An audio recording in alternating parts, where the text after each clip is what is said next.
இந்த துக்கத்தை நீ கரூரே போய் இன்னும் நீ பார்க்கல, மக்களை சந்திக்கல, படம் ரிலீஸ்க்கு நீ பேசுறியா? அதனாலதான் விஜய் அவர்கள் வந்து இப்போதைக்கு எதுவுமே வேண்டாம், ஜனநாயகம் படத்தை நீ அப்படியே வைங்க.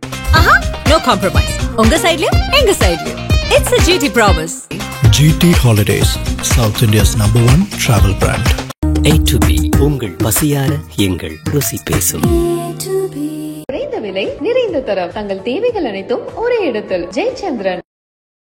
41 பேரை இழந்த குடும்பங்களுக்கும் நிவாரணம் மட்டும் இல்லாம கிட்டத்தட்ட அவங்கள தட்டுக்கு எடுத்துக்கிற மாதிரியான விஷயங்கள் உங்களுக்கு எப்போ எதுனாலுமே வந்து கடைசி வரைக்கும் நான் நிற்பேன். ஒவ்வொரு குடும்பத்துக்கும் நான் உங்களுக்கு ஒரு மூத்த பிள்ளையா, ஒரு இளைய பிள்ளையா நான் இருக்கேன். ஏன்னா மக்களுடைய செல்வாக்கு அவ்வளவு இருக்கு. இன்னமும் கரூர் மக்களுடைய விஜய் மேல ஒரு அவசரம் வரவே இல்லை சார். அதே வெளிச்சம்பரத்தில் இருக்கிற நியர் மண்டபத்தில் வந்து கூப்பிடுறாங்க. 41 பேர் கூட்டத்தில் எத்தனை பேர் இருக்கீங்க? ஒரு குடும்பத்துக்கு 5 பேர்னா 5 பேருமே கூப்பிடுறாரு. சந்திச்சு இந்த சம்பவத்துக்கு அவர் வருத்தம் தெரிவிக்கிறார். பட் ஆறுதல் சொல்ல வார்த்தைகள் இல்லைன்ட்டார். எஸ்எஸ்சி அவர்களோட வரவு அப்படின்றது தாவேக்காக்கு இப்போ தற்போது ஒரு தேவையான விஷயமா இருக்கு. எஸ்ஏசி அவர்கள் வந்து உங்களுக்கு விஜயை பார்த்து வளர்த்தவர், தூக்கி விட்டவர். எஸ்ஏசினால வளர்ந்தவர் தான் புஷி ஆனந்த், மற்ற தொண்டர் ரசிகர்கள் எல்லாமே. அவர் எஸ்ஏசிக்கும் வந்து அரசியலும் நிறைய இருக்கு. விஜய் அவர்களுடைய அதிகமா கலைஞர் அவர்கள்ட்ட நிறைய அரசியல் வந்து கத்துக்கிட்டவர். அவருடைய நீதிக்கு தண்டனை கதைவசன படத்தை டைரக்ட் பண்ணவர் எஸ்ஏசி. அப்புறம் ஜெயலலிதா அவர்கள்ட்ட ரொம்ப அபிமானம் பெற்றவர். ஸோ அவங்ககிட்ட அரசியல் கத்துக்கிட்டவர். அரசியல் என்னங்கிறது எஸ்ஏசிக்கு தெரியும். அவரு குழந்தை மாதிரி சார் விஜய் சொல்லுவாங்க. சுருக்கம் முகமே நீங்க பாத்தீங்கன்னா சில இதெல்லாம் பார்த்தா ரகடா இருக்கும். சில ஃபேஸ் இவர் ஃபேஸே குலத்தனமான ஒரு ஃபேஸ். ஜனநாயகன் படத்துக்கு ஒரு எதிர்ப்பு அந்த மாதிரியான விஷயங்களுக்கு வந்து இது வழிவகுக்குமா சார்? கண்டிப்பாக. இப்போ விஜய் அவர்கள் வந்து நீங்க சம்பவத்தின் பேர்ல தான் சில விஷயங்கள் பேசப்பட்டு இருக்காங்க. விஜயை தேவையில்லாம நீங்க வந்து டிஸ்டர்ப் பண்ணி ஜனநாயகன் படத்துக்கு டிஸ்டர்ப் யாரும் பண்ண மாட்டாங்க. இந்த துக்கத்தை நீ கரூரே போய் இன்னும் நீ பார்க்கல, மக்களை சந்திக்கல, படம் ரிலீஸ்க்கு நீ பேசுறியா, அங்க போ தெரியுதா அப்படின்லாம் கேள்வி கேட்பாங்க. அது நியாயமான கேள்வியாகவும் மாறும். அதனாலதான் விஜய் அவர்கள் வந்து இப்போதைக்கு எதுவுமே வேண்டாம், ஜனநாயக படத்தை நீ அப்படியே.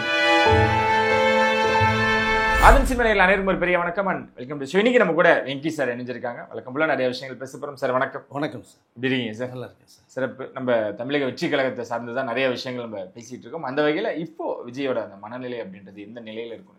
இல்லை வந்து மீண்டு வரல சார். இப்போ நம்ம வந்து தகவல் அடிப்படையில் கேட்கும்போது பேசும்போது பார்த்தோம்னா அதுலேருந்து இன்னும் ரெக்கவர் ஆகி வெளில வர மாட்டேங்கிறாரு. ஓகே. யார்கிட்டையும் சரியாக கூட பேச மாட்டேங்கிறார். நிர்வாகிகிட்ட கூட கொஞ்சம் தள்ளி தான் இருக்கார். காரணம் கேட்டால் அதுலேருந்து மீண்டு வரணும். அவங்கள போய் பார்த்ததுக்கு பிறகு தான் அந்த நிதி உதவியை செஞ்சதுக்கப்புறம் அவர்களுக்கு நிறைய விஷயங்கள் நான் அந்த குடும்பத்தோட பேச வேண்டியது இருக்குது.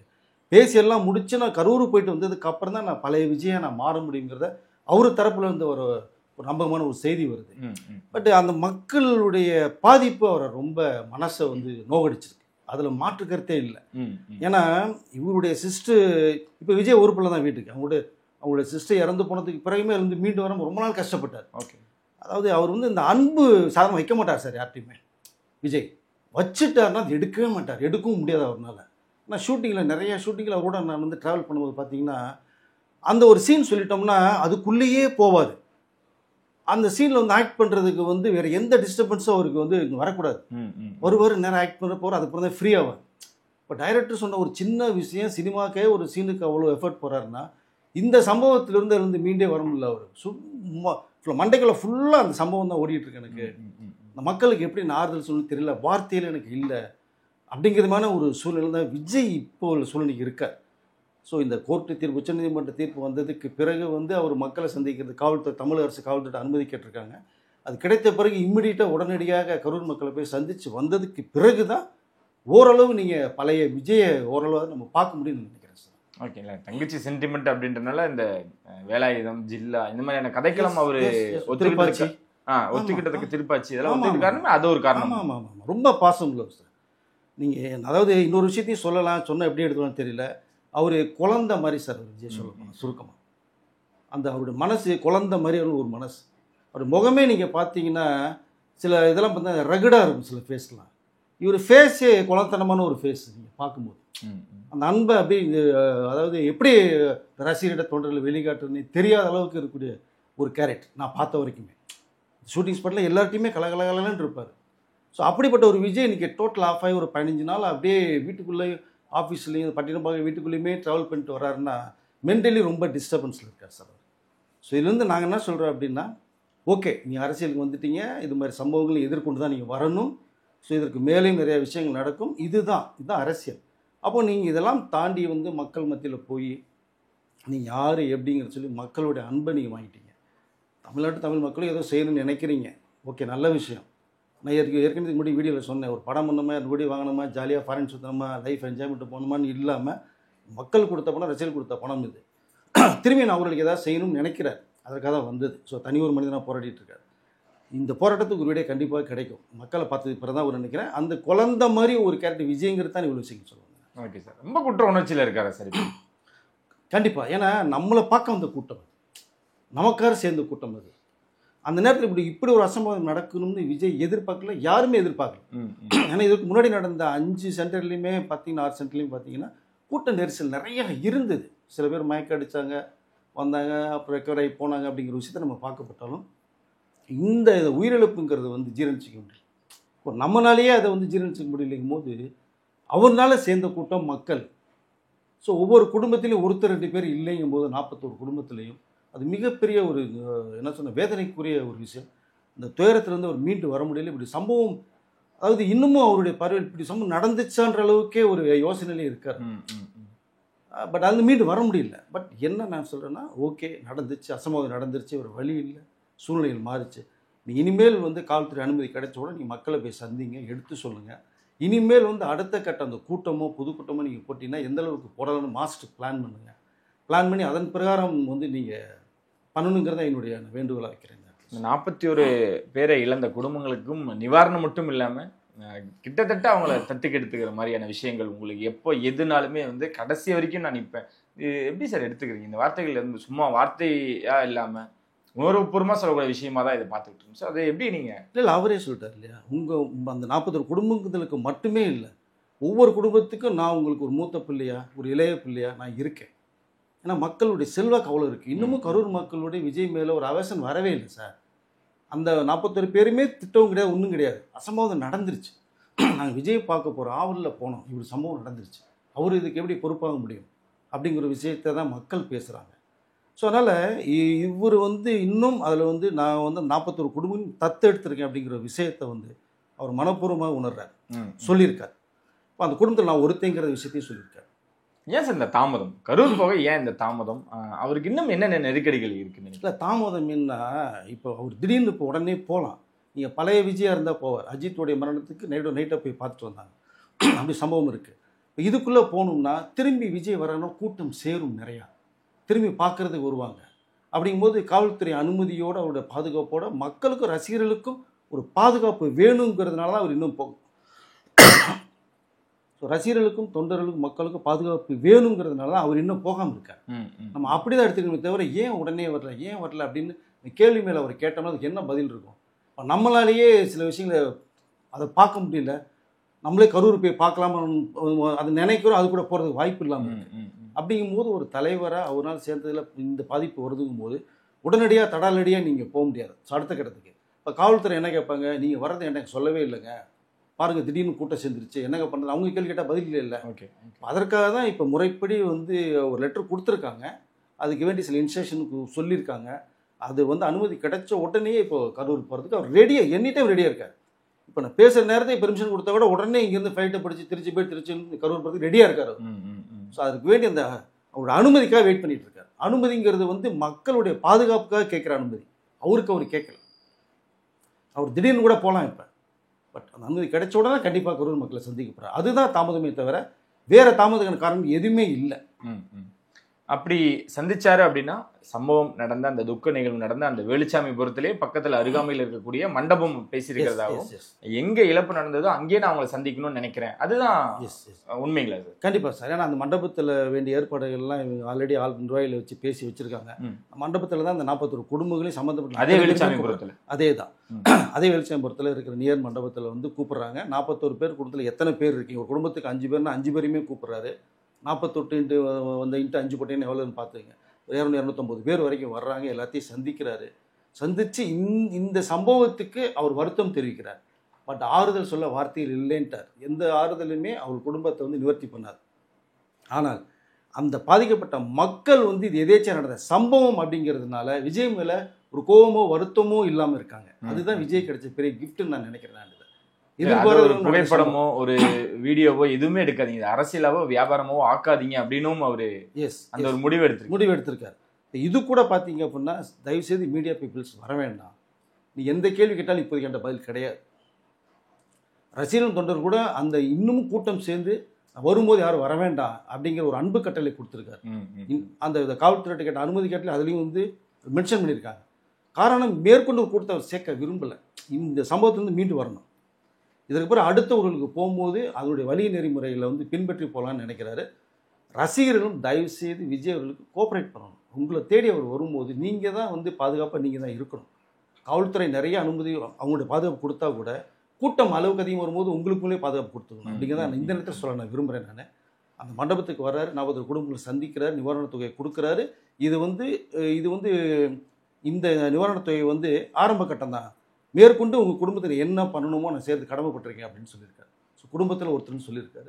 வருத்தமான ஒரு செய்தி தான் சொல்லி அவர் வந்து அந்த மீண்டு வர்றதுக்கு ரொம்ப சிரமப்பட்டு இருக்காருன்னு சொல்ல முடியும். அந்த பிரச்சார வாகனத்துக்கு இனி நிறைய விதிமுறைகள் இருக்க போகுது. அது மாற்ற கூட வாய்ப்புகள் இருக்கு அப்படின்றாங்க. வாய்ப்புகள் இருக்குங்களா? ஏன்னா அந்த கூட்டம் வந்ததுனால பஸ்ஸில் பின்னாடி பைக்கு காரு அப்படிங்கும்போது அது சிரமமாக இருந்தது அந்த பிரச்சார வாகனம். ரெண்டாவது வந்து அடுத்த கட்டம் போகும்போது பார்த்தீங்கன்னா சில வழிமுறைகள் பின்பற்றதாக இருக்கான்னு சொன்னீங்களா, அதன் பிரகாரம் போகும்போது நீங்கள் தனியாக ஒரு ட்ராக்கில் போகும்போது இந்த பஸ்ஸு போகிறது வர்றதுக்கு ஒரு டிஸ்டர்பன்ஸ் இனிமேல் இருக்காதுன்னு நினைக்கிறேன். பர்டிகுலராக ஒரு பிளேஸ், அந்த பிளேஸ் எந்த பிளேஸோ நோட் பண்ணி அங்கே தான் போய் இறங்க போகிறார். நீங்கள் ரோட் ஷோவோ பரப்புரையோ இந்த நிகழ்ச்சிகளை போக விரும்பலை அவர் இனிமேல். அந்த இடத்து பர்டிகுலர் ஒரு ஸ்பாட் ஃபிக்ஸ் பண்ணுறாங்க, அந்த ஸ்பாட்டுக்கு போகிறாரு. அங்கே ரசிகர்கள் மக்கள் வர போகிறாங்க, அவளை பார்க்க போகிறாங்க, பேச போகிறாங்க, திரும்பி வெளில போகிறாங்க. இந்த பேசிக்கில் தான் போகிறது மாதிரி இருக்குது.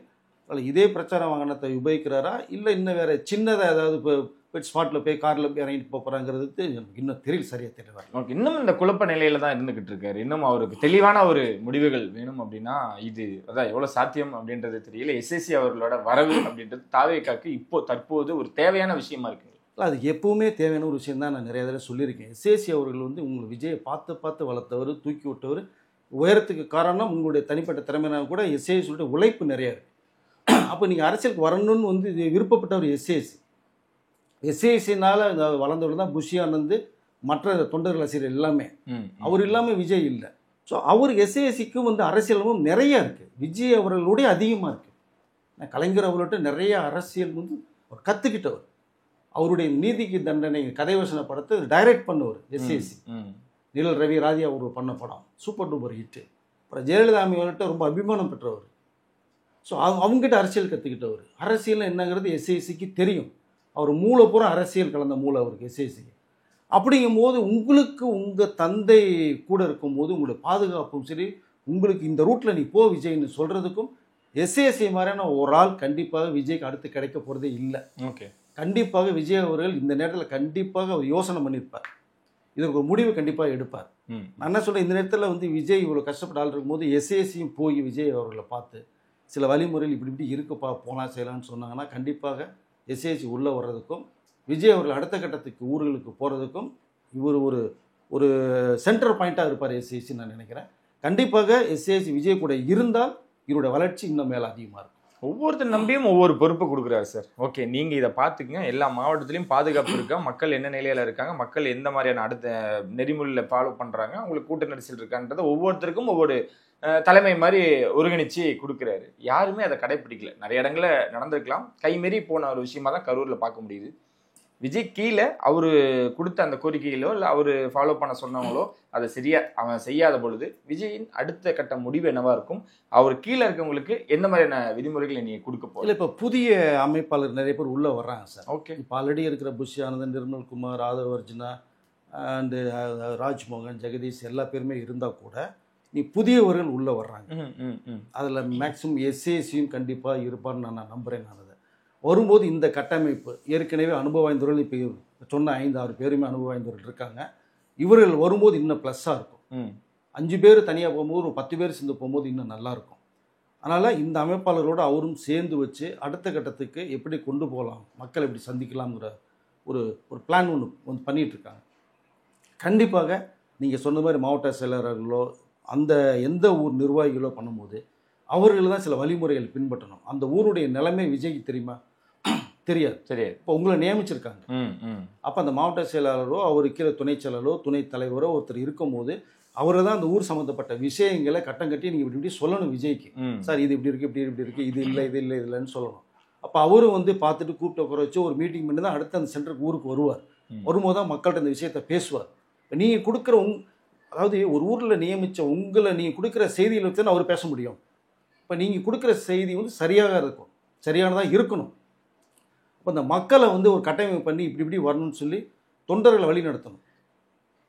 ஸோ இப்போ மற்ற கட்சியெல்லாம் பார்த்தீங்கன்னா தொண்டர்களே காவல்துறை மாதிரி அந்த யூனிஃபார்ம் போட்டு பாதுகாப்பாக இருப்பாங்க. ஸோ அந்த அமைப்பு இங்கே உருவானாதான் மக்கள் இனிமேல் வந்து மக்களும் ரசிகரும் கண்டிப்பாக அவங்களே ஒரு மாஸ்டர் பிளான் பண்ணியிருப்பாங்க. விஜய் வந்து நம்ம இப்படி தான் நம்ம நடந்துக்கணும், செஞ்சுக்கணும்னு ஒரு பிளான் பண்ணியிருப்பாங்க. அப்படிதான் நான் நினைக்கிறேன். இந்த நிர்வாகிகளும் அடுத்த கட்டத்துக்கு தயாரிப்பாங்கன்னு நினைக்கிறேன் சார். விஜயோட அந்த எழுச்சி அப்படின்றது, வியூகம் அப்படின்றது இனி அடுத்த கட்டத்துக்கு போக வாய்ப்புகள் இருக்கு. கரூர் சம்பவத்துக்கு அப்புறம் அதை சந்திச்சு வந்ததுக்கு அப்புறம் இனி அவங்களும் கொஞ்சம் வீரியம் கொஞ்சம் அதிகமாக இருக்குன்னு எடுத்துக்கலாம். கண்டிப்பாக எடுத்துக்கலாம். ஏன்னா இந்த சம்பவம் வந்து ஒரு படிப்பினை. ஓகே, எப்போவுமே இப்போ சைக்கிள் ஓட்டுறவன் பைக் ஓட்டுறவன் எடுத்தோடனே வண்டி ஓட்டவே முடியாது. நீங்கள் சைக்கிள் ஓட்டுறவன் 10 தடவை கீழே விழுந்து எந்திரிச்சு ஃபுல்லாக ஓட்டும்போது ஸ்க்ராட்ச் பண்ணி அடுத்த தடவை தான் சைக்கிள் அரைப்படல் போட்டு போவான், அடுத்து தான் சீட்டில் உட்காந்து ஓட்டுவான். பைக்கும் அதே மாதிரி தான், பின்னாடி ஒருத்தர் சொல்லித்தரணும், ஓடி பிடிச்சி சொல்லித்தரணும், ஓட்டுவான். இதே தான் இது. இந்த கரூர் சம்பவம் இவங்களுக்கு வந்து பேசிக்காக நடந்த வந்து சம்பவம்னா விபரீதம் எடுத்துக்கணும், அசம்பாவிதம் எடுத்துக்கலாம் நம்ம. பட் இதை ஒரு லெசனாக எடுத்துக்கிட்டு அடுத்த ஊர்களுக்கு போகும்போது இந்த மாதிரி எந்த நடக்காத அளவுக்கு ஒரு பிளான் பண்ணி போவாங்க. அதற்கு வேண்டிய பிளான் விஜயுடைய இப்போ புது மெம்பர்கள் உள்ளே வந்திருக்காங்க, அவர்கள் எல்லாமே சொல்லி கொடுத்து பண்ணிகிட்ருக்காங்க. விஜயும் ஆலோசனையில் இருக்கார். எஸ்ஏசி உள்ளே போகும்போது அடுத்த கட்டம் ஊர்களுக்கு போகும்போது தெளிவான ஒரு விஷயமா பார்க்கப்போம்.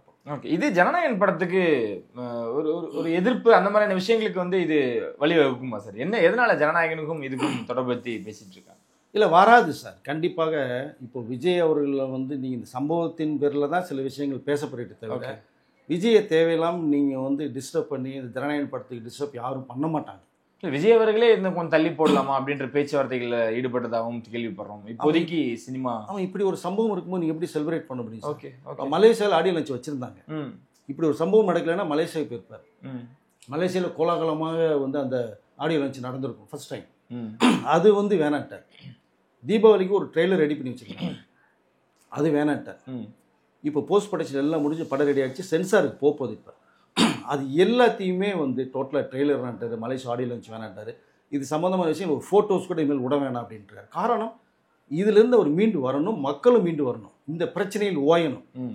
இன்னுமே சம்மந்தமான விஷயங்கள் நிறைய பேசிகிட்டு இருக்காங்க எல்லா பேருமே. இதுலேருந்து வெளியில் வரணும். கரூர் மக்களை சந்திச்சுட்டு வந்ததுக்கு பிறகு தான் வெளியில் வருவார். அதற்கு பிறகு தான் இதனுடைய இந்த படத்தினுடைய ப்ரொமோஷன் வேலைகள் ஸ்டார்ட் ஆகும். ஓகே, அதற்கிடையில் நீங்கள் ஸ்டார்ட் பண்ணீங்கன்னா அதுவே ஒரு பேசும் பொருள் அமையும்.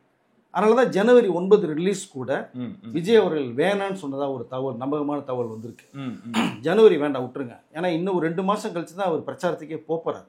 இப்போ அது சம்மந்தமாக போகும்போது ஜனநாயகனை பற்றி சில விஷயங்கள் வந்து கண்டிப்பாக பேசுவார். படம் இப்போ ரிலீஸ் ஆக போகிறதுங்கிறத ஜனவரியை தவிர்த்தோன்னே ஏப்ரல் 14 கண்டிப்பாக படம். அதுக்குள்ளே இந்த விஷயங்கள் எல்லாமே வந்து ஒரு நார்மலான பொசிஷனுக்கு வந்துடும். வந்ததுக்கு பிறகு அவர் அந்த படத்தோட வேலைகள் ஆரம்பம். ஓகே, அதான் நீங்கள் சொன்ன மாதிரி அவர் சந்திச்சுட்டு வந்ததுக்கு அப்புறம் தான் கொஞ்சம் தெளிவாகவும் ஆவார் அப்படின்னு. கண்டிப்பாக அந்த மக்களை சந்திக்கணும் இல்லையா? இந்த மக்களை சந்திக்காமல் நீங்கள் வந்து அதாவது மற்ற விஷயங்கள் படங்கள் விஷயங்கள் பேசினா அது தவறுதலாக போகும் இல்லையா?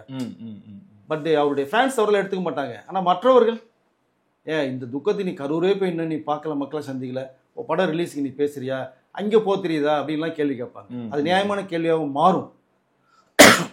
அதனால தான் விஜய் அவர்கள் வந்து இப்போதைக்கு எதுவுமே வேண்டாம், ஜனநாயக படத்தை நீ அப்படியே வைங்க. ஜனவரி 9 தானே ரிலீஸ் பிளான் பண்ணோம், அதை அப்படியே 2 மாதம் தள்ளி பண்ணிக்கோ, ஏப்ரல் 14 பண்ணிக்கோ அப்படிங்கிற மாதிரியான ஒரு பொசிஷனில் இப்போதைக்கு பேசப்பட்டு இருக்கு. அதில் கண்டிப்பாக ஜனநாயகன் படம் வந்து இந்த ஏப்ரல் 14 கண்டிப்பாக ரிலீஸ் ஆகும். ஜனவரி மட்டும் கொஞ்சம் வாய்ப்பு கம்மின்னு நான் நினைக்கிறேன். ஓகே, ஆனால் இந்த அஜித் அவர்கள் நம்ம சொல்லியிருந்தோம் சீக்கிரமாக சந்திக்க போகிறாங்க அப்படின்னு. ஆனால் தொலைபேசியில் ஆறுதல் சொன்னதா ஒரு வாரத்துக்கு முன்னாடி ஒரு தகவல் வந்து சமூக வலைத்தளங்களை பதிவிட்டு இருந்தாங்க. உண்மைங்களா சார்? பாசிபிளா, வாய்ப்புகள் இருக்கா? இல்லை, எனக்கு அப்படி பேசுகிறதா ஒரு தகவல் எனக்கு வந்தது. எனக்கு 2-3 நாளாக நான் பேசும்போது எனக்கு ஒரு தகவல் வந்தது. மேபி அவருடைய நண்பர்கள்ன்ற மத்தியில் வந்து கண்டிப்பாக ஒரு ஆறுதலான ஒரு வார்த்தைகள் அஜித் சொல்கிறதான வாய்ப்பு நிறைய இருக்கும் தான் நானும் நினைக்கிறேன். இந்த மாதம் எண்டு வர்றாரு, வந்தோடனே நேரடியாகவும் சந்திக்கிறதா ஒரு தகவல் இருக்குது. ஓகே, கண்டிப்பாக அஜித் விஜய் அவர்கள் நேரடியாக சந்திப்பார். சந்திக்கும் போது வந்து இன்னும் அவருக்கு கொஞ்சம் எனர்ஜியாக இருக்கும் விஜய் அவர்களுக்கு. நம்முடைய திரையுலகம் சம்மந்தப்பட்டவர்களும் அவருக்கு ஒரு பூஸ்ட் கொடுத்தாங்கன்னா இன்னும் அடுத்த கட்டத்துக்கு போகிறதுக்கு வாய்ப்புகள் இருக்கும். ஸோ முயற்சி பண்ணியிருக்கார் விஜய் அவர்கள். அரசியலுக்கு போய் தமிழ்நாடு நம்ம மக்களுக்கும் ஏதோ ஒரு விஷயம் நல்லது பண்ணணும் முயற்சி பண்ணியிருக்கார், அவ்வளோதான். இந்த முயற்சிக்கு நிறைய ஸ்பீட் பிரேக் வரதான் செய்யும், அதை தாண்டி தான் அவர் போயாகும். ஸோ 2ல் ஒரு முடிவு கண்டிப்பாக எடுப்பார். பட் அது நல்ல முடிவாக இருக்கும்னு தான் நான் நினைக்கிறேன். அஜித்தும் இந்த மாதம் வந்ததுக்கப்புறம் விஜய் நேர்லையும் சந்திக்கிறதுக்கு வாய்ப்புகள் நிறைய இருக்குது. ஓகே, இந்த விஜயோட நிபந்தனைகளை நிறைய பேர் வரவேற்றுட்டு இருக்காங்க, சிலர் எதிர்ப்புகள் தெரிவிச்சிட்டு இருக்காங்க. அந்த நிபந்தனைகள் எப்படி சார் நீங்க பாக்குறீங்க? அது விஜயோட நேரடி கட்டுப்பாட்டுல இருந்து அது வந்துச்சுன்னு நினைக்கிறீங்க? இல்லை சார், அவங்க எல்லாமே ஒரு முன்னையாவது கொஞ்சம் மிஸ் ஆகி இந்த ஊரில் நடத்துக்கணும்னு அப்படி ஓரலாக பேசப்பட்ட ஒரு விஷயம். இனிமேல் இவருடைய கவனத்தில் போய் தான் ஒவ்வொரு ஸ்டெப்பும் எடுக்கிறதா விஜய் சொல்லியிருக்காரு. அந்த அடிப்படையில் தான் இந்த காவல்துறைகிட்ட அனுமதி கேட்கும்போது நிறைய விஷயங்கள் லெட்டர் எழுதி கொடுத்துருக்காங்க. அது காரணம் வந்து என்னன்னா, மீண்டும் தேவையில்லாமல் கூட்டத்தை சேர்க்கக்கூடாதுன்னு பார்க்குறாரு. இப்போ போகிறதே வந்து இந்த 41 குடும்பங்களை சந்திக்கிறதுக்கு மட்டும்தான். இப்போ ஒரு பரப்புரையோ அரசியல் பேசவோ எதுக்குமே அவர் கிடையாது. குடும்பத்துக்கு ஆறுதல் சொல்கிறதுக்கு மட்டும்தான் போகிறார். அவர்களை பார்த்து நேரடியாக பார்த்து அதற்கு வேண்டி நிதியுதவி செய்கிறதுக்கு தான் போகிறார். இப்போ இதற்கு போய் நான் வர்றேன்னு சொல்லி எதுவுமே வேண்டாம்னு சொன்னோம்னா திரும்பி கூட்டம் சேரும், கூட தவிர்க்க முடியாது. அதனால தான் இவர் என்ன சொல்கிறாரு, எனக்கு பத்திரிகை மீடியா நண்பர்கள் நான் இப்போதைக்கு நான் பார்க்க விரும்பல, தயவுசெய்து என்னை கேள்வி கேட்காதீங்க, என்னை பின்தொடர வேண்டாம், ரசிகர்கள் வர வேண்டாம், மக்கள் வர வேண்டாம். ஸோ 1 கிலோமீட்டர் சர்க்கிளுக்கு யாரும் வர வேண்டாம்னு சொன்ன காரணம் என்னென்னா, திரும்பியும் கூட்டம் சேர்ந்து அந்த கூட்டத்தில் ஒரு நெரிசலோ தன்னுடைய அந்த ஆர்வத்தை கட்டுப்படுத்தாமல் அவர்களுடைய மக்களையோ இவர் சிரமப்படுத்தக்கூடாதுங்கிற ஒரே நோக்கத்துக்கு தான் இந்த மாதிரி சில கோரிக்கைகளை காவல்துறையிட்ட கேட்டிருக்காங்க. இதெல்லாம் எங்களுக்கு பண்ணி கொடுங்கன்னு சொல்லியிருக்காங்க. இதுதானே தவிர மக்களை சந்திக்கூட ரசிகர் சந்திக்கூடன்னு கிடையாது. அடுத்த ஊருக்கு போகும்போது இதே மக்களை ரசிகர் சந்திக்க தானே போகிறாங்க. ஸோ அதற்காக தான் மக்கள் சிரமத்தை கொடுக்கக்கூடாதுன்னு ஒரே நோக்கத்திற்காக தான் அனுமதி கடிதம் இந்த கோரிக்கைகளோட விஷயம் கொடுத்துருக்காங்க.